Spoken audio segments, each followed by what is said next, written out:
What's up, guys? Today we're going to go over gun belt setups, how I set up mine, a little bit of discussion behind it,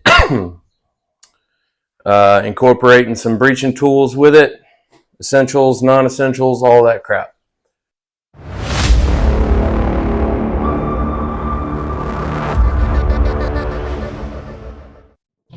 Alright, what's up, guys? We're going to go over my gun belt, how I put it together. It's pretty cost effective, so we're just going to go piece by piece. We'll start over here, end over here.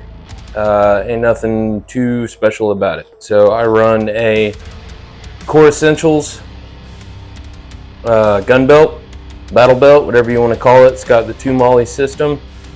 I like this. It's not as, the buckle has a ratchet buckle. It's not quite as sturdy as, say, a Cobra buckle. I have no issues with the ratcheting system failing. I'm just thinking to myself, you know, if you start tugging on it, the Cobra buckle's probably gonna hold up longer than the actual ratcheting system itself. So it is a two-piece belt. So I run this, the inner belt that it came with, I don't really like.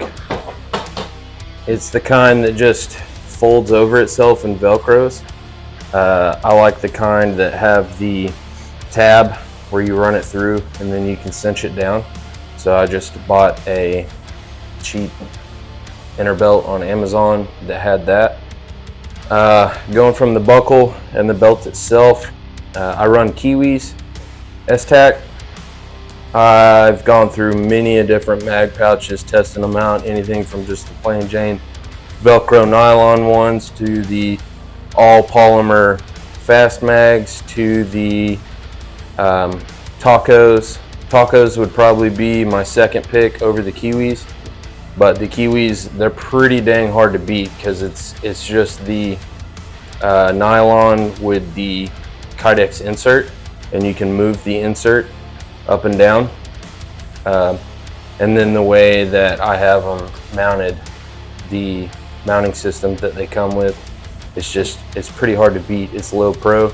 I carry 1 pistol mag and 1 rifle mag. That's you know what traditionally is called your lifeline. Most people run 2 to 3 pistol mags. Just all the shooting I've done over the years, like if I was on duty again, then of course I'd probably only carry pistols, so I'd probably have 3 or 4 of those. But excuse me, I only run 1, and I try and run it just off the side of my gut enough to where when I squat down and bend over to pick stuff up off the ground, I'm not stabbing myself in the gut. That sucks. So you'll see like most of my stuff is condensed to 2/3 of my body, circumference of my gut.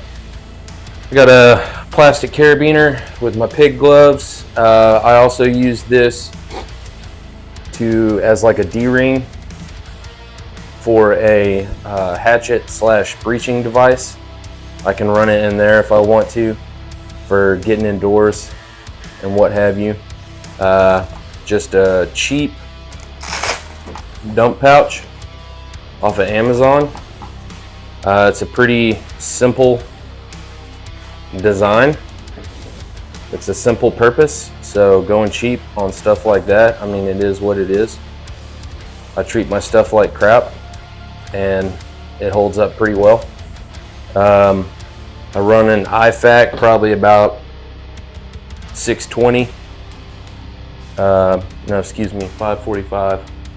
Just off a skosh to the right on my dominant side. It's got regular gauze pad, Israeli bandage, quick clot. I got my tourniquet on the outside. Nothing special about that.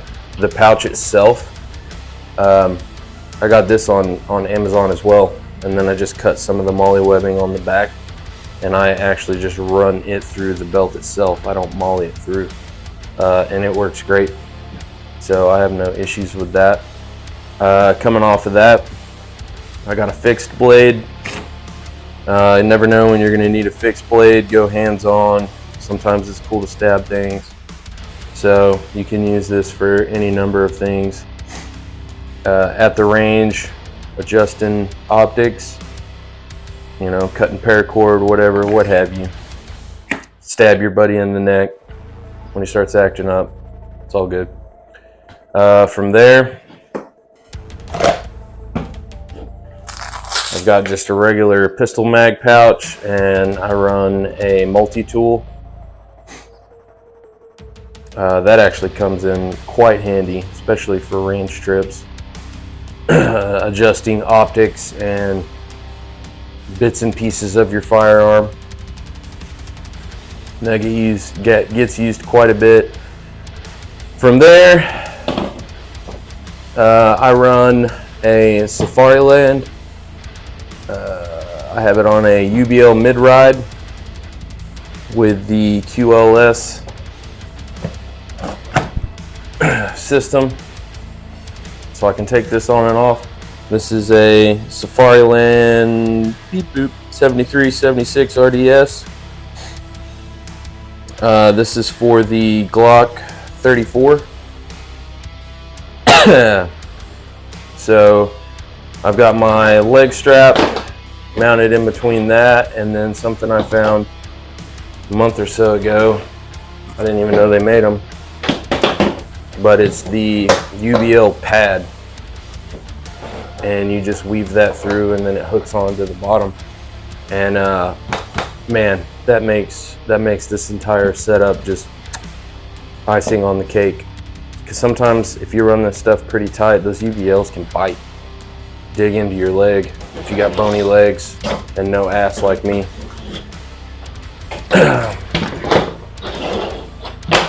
So yeah, the holster, I got it for a 34.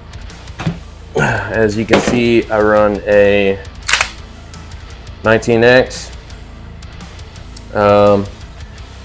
Everything internal is stock. Only mods I've done to it is I run the Dove Dot Mounting Solutions mounting bracket, because I didn't want to get it milled, but I still wanted to be able to run an optic on it and then not sit up super tall and look stupid. And this mounting plate actually has the rear sights in front and then comes with the matching front sight to co-witness, which is freaking badass. And the plate is super low pro, and then the way it mounts to the actual pistol, super sturdy.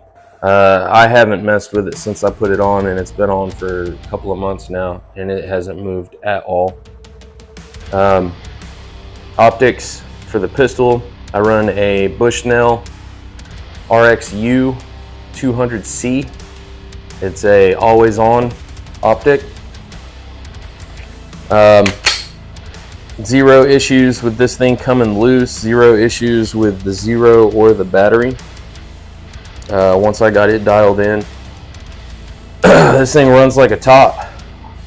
The only thing is, and I do it to all my pistol optics, but the screws that they send with you are garbage. Like every optic I've ever run on a pistol.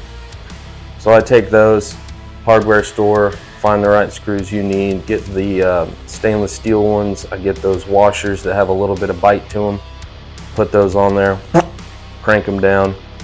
This thing's good to go. It has not moved at all since I've had it on there. Barrel, I actually swapped out with Mr. Craig's dagger, so it's a dagger barrel threaded, because I wanted to try out some comps.